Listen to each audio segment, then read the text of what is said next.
Hi one and all, welcome back to the RPA course. So in the last class, we discussed an example of monitoring email, right? So through this example, we understood how to trigger a mouse click event and how to handle that particular event, correct.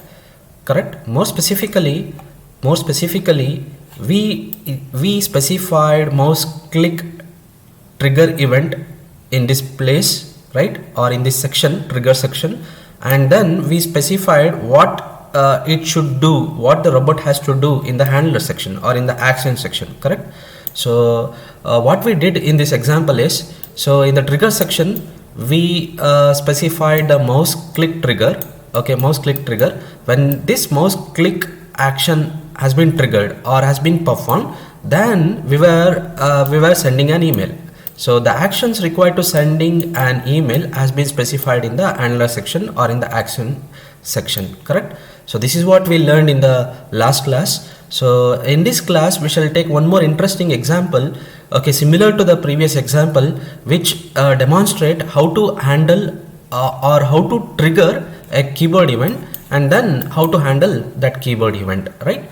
So okay, more specifically here in this example we shall learn how to launch an assistant bot on the occurrence of keyboard event. Okay, I will give a simple example to better understand this statement. Let us assume that there is we have developed a robot whose job is to launch a notepad and it has to type hello on the notepad, and it has to close that notepad and it should save that notepad. Clear? Okay, means it's very simple. There is already a robot which will create a new file called something called t.txt, and the content of that file, let us assume that is hello. Okay, so let us assume that already there is a robot. I will come back to this. Already there is a robot, okay, what it will do, it will create a new file, a notepad file called t.txt with the content hello, right? Fine.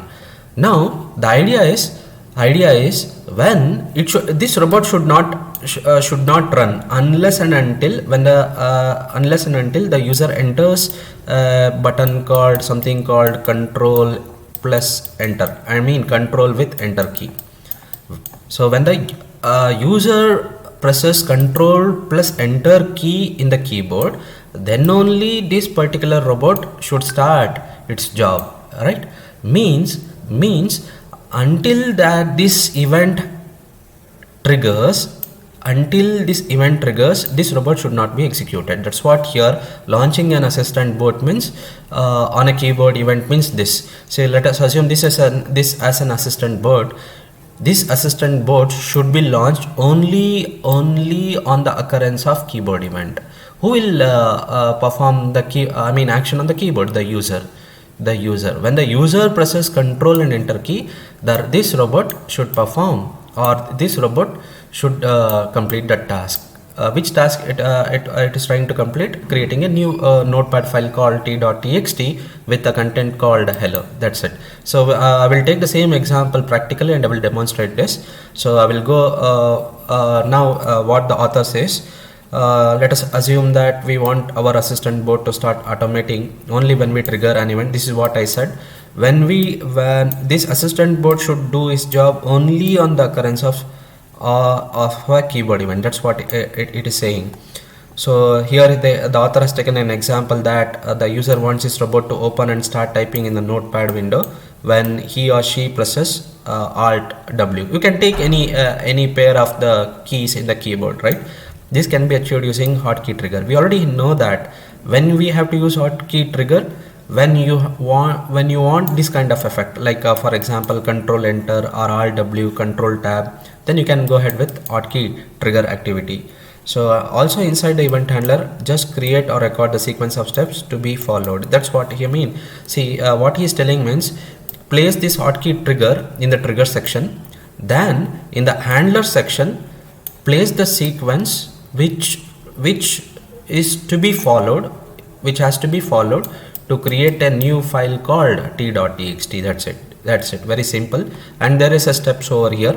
Okay, and we already know about monitor events. This has been updated to trigger scope, and this is a trigger section, this is an handler section.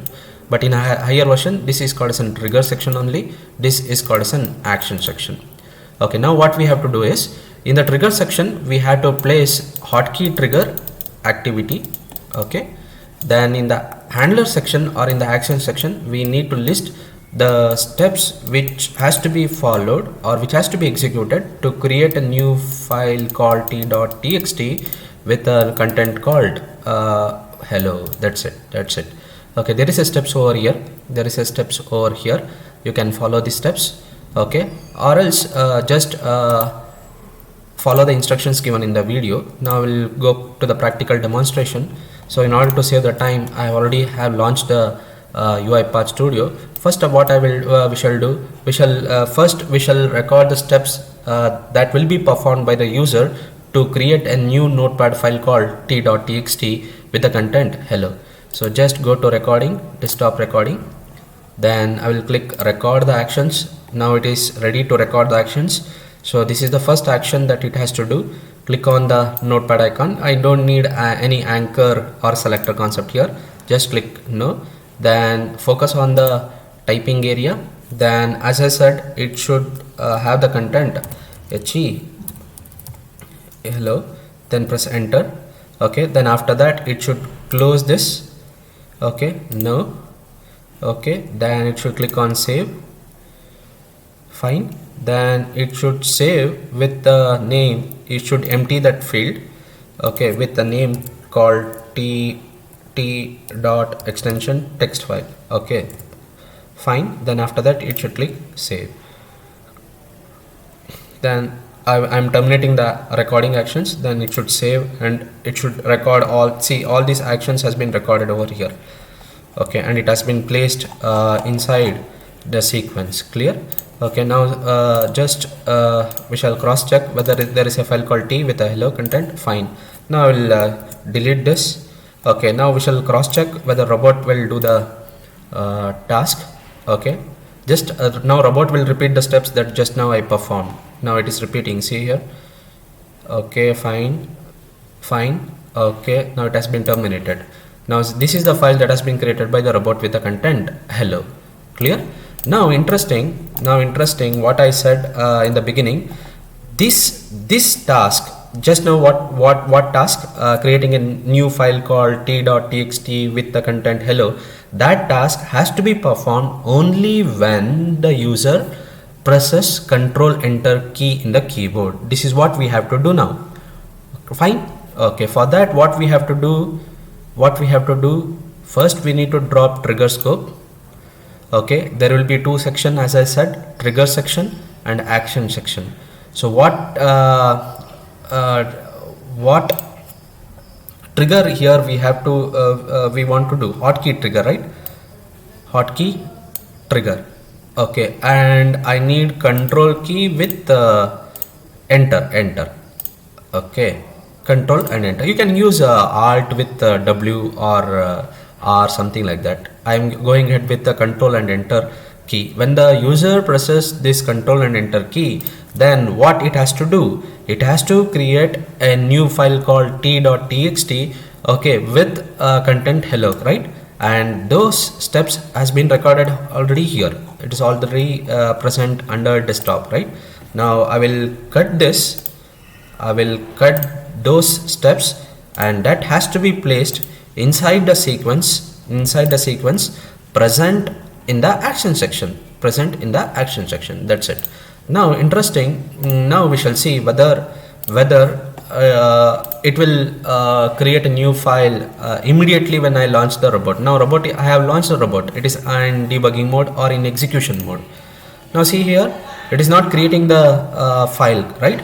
Now I'm pressing Control Enter the keyboard. See, as soon as that action has been triggered, now the robot is performing the task, and it has to create a new file called t.txt. Now that file has been created with the content hello, right? So this is what or this is how we can able to handle keyboard events, right? So now I'm explicitly stopping the debugging option, and moreover you know why we have to do, because of scheduling mode. If you choose this to one time, then you no need to stop explicitly, right? So this is what launching an assistant board on the keyboard event means, right? Did you? I hope you understood the concept. It is very simple. So try like this, try with Alt W or Alt R or Control W, something like that, and try to launch a robot on the user actions, right? So far we have learned how to trigger the mouse event and how to handle the mouse event triggered one. Okay, and now we learned how to trigger keyboard event and how to handle the keyboard event with a simple example, right? Okay, that concludes chapter number 7. So in the next class we shall start with an chapter number 8, which is very important, which deals with exception handling mechanism, debugging and logging mechanism. These are very important from the perspective of building a robust robot. I will tell you what is robust robot means. So far we have not handled any exceptions, right? So in the coming classes we shall see what is an exception and how to handle the exception, and how to debug the program, and how to use the logging facility for debugging option. So all this we shall see in the coming classes, and this is very important chapter, remember, for an RPA developer. And if the RPA developer knows the previous concepts, I mean the concepts that we have learned in the previous classes, along with this, that is more than enough for the RPA developer to build a very good robot. Very good in the sense means a robust robot. As I said, I will tell you in the coming classes what actually robust means. Moreover, you may have an idea of exception in Java also. So we shall discuss about that in the coming classes. So with this I will conclude the session, okay, or the chapter. So I hope the concept has been cleared, right? So once again I will repeat, in this chapter we learned how to trigger the mouse event and how to handle the mouse event. Similarly, we triggered the keyboard event and we learned how to handle the keyboard event. Fine. So if you have any doubt regarding this, so you can please contact me. In the next class we shall start with an chapter number 8. Clear? Okay, thank you one and all.